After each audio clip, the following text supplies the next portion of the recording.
l'équipe de France de Footnet était le week-end dernier en stage de préparation au Centre national du football à Clairefontaine.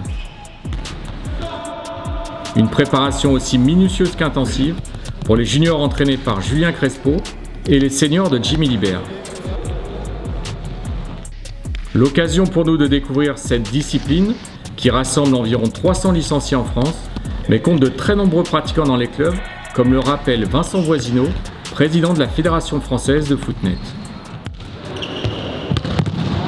Maintenant, il y a énormément de pratiquants du jeu issu du Footnet, c'est-à-dire le tennis-ballon.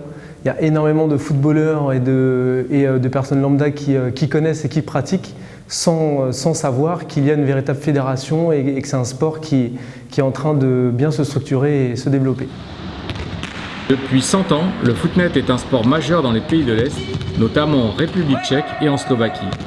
Son développement est plus récent en France, mais la pratique émerge et se structure progressivement grâce à des passionnés.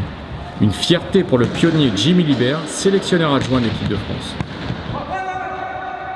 Il y avait une division il y a 25 ans. Aujourd'hui, on a 4 divisions nationales. On a des éducateurs formés, des arbitres formés. On a des jeunes, on a des féminines. Et donc, c'est un sport qui est en train d'émerger en France. Pièce maîtresse chez les juniors, le Nantais Benjamin Lemire, après avoir joué au football à 11, puis au handball comme gardien de but, est devenu un féru de ce jeu. C'est un sport qui est très spectaculaire. Quand ça se joue bien, c'est extrêmement spectaculaire. Il y a des retours acrobatiques, il y a des comptes, ça va dans tous les sens.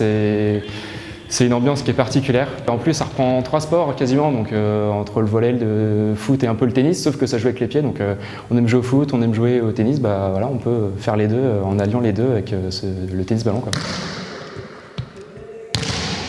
Il faut avoir un minimum de technique, malgré tout, parce que c'est un jeu où on manipule le ballon énormément. Après, suivant le niveau auquel on joue, bien entendu que les qualités physiques vont être de plus en plus importantes. Et après, tout ce qui est lié à un sport individuel et collectif, donc la capacité à se déplacer avec, sans ballon, etc.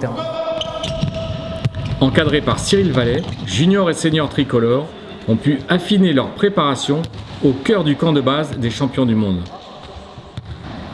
Un moment que chacun savoure évidemment pleinement. Incroyable, rêve de gamin. On voit à la télé l'équipe de France du coup, et nous, c'est un sport qui se développe, donc on ne pensait pas pouvoir venir là une fois. On est déjà venu il y a 2 ans, là on revient, donc non, toujours comme un gamin, quoi. Sur les talons, voilà, allez. Pour nous, amoureux du football, on vient tous du foot. C'est un rêve de gosse, très clairement. Rentrer là, moi j'ai encore toutes les images de France 98, du bus qui part de Clairefontaine. Donc c'est une grande chance. Ça nous permet aussi de nous apporter beaucoup de motivation et aussi clairement un devoir d'exemplarité sur la chance qu'on soit là. Si c'est Maël et Julien qui ne jouent pas, c'est vous qui serez attaquant prioritaire. On bénéficie des infrastructures de Clairefontaine. On est dans un rapprochement avec la Fédération française de football. Et nous met à disposition ces magnifiques installations. Tout est réuni pour nous pour travailler dans de magnifiques conditions. Plaisir, certes, mais ces 3 jours ont surtout été placés sous le signe du travail, avec en ligne de mire 2 échéances précises.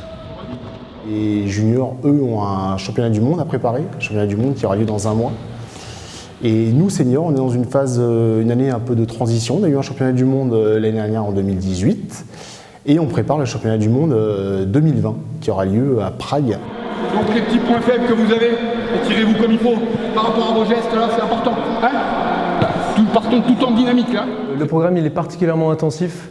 On a 2 voire 3 séances par jour, des tests physiques, de la récupération avec le préparateur physique, de la tactique aussi sur tableau noir avec explication du coach, sur ce qui n'a pas été par exemple lors de la dernière échéance internationale, nos manques et ce sur quoi il va falloir travailler pour justement essayer de remporter une médaille internationale.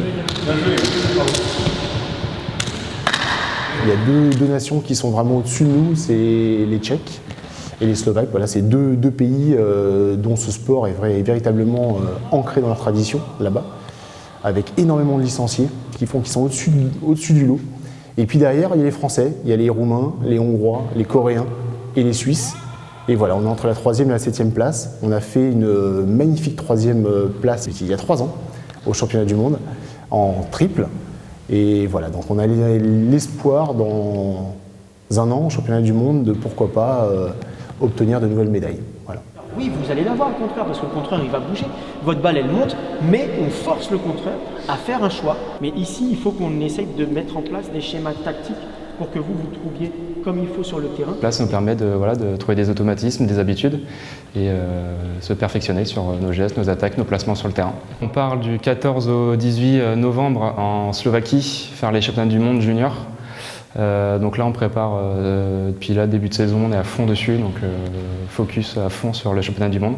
Et là, on n'a qu'une envie, c'est de partir pour voir ce que ça donne. On est déjà allé faire un championnat du monde il y a 2 ans en République tchèque. C'était notre première expérience pour nous, donc voilà, on découvre un peu. Maintenant, on est remonté à bloc et on n'a qu'une envie, c'est de faire un bon score là-bas, d'avoir un bon classement. Puis peut-être essayer de faire comme les Bleus, ramener la coupe à la maison.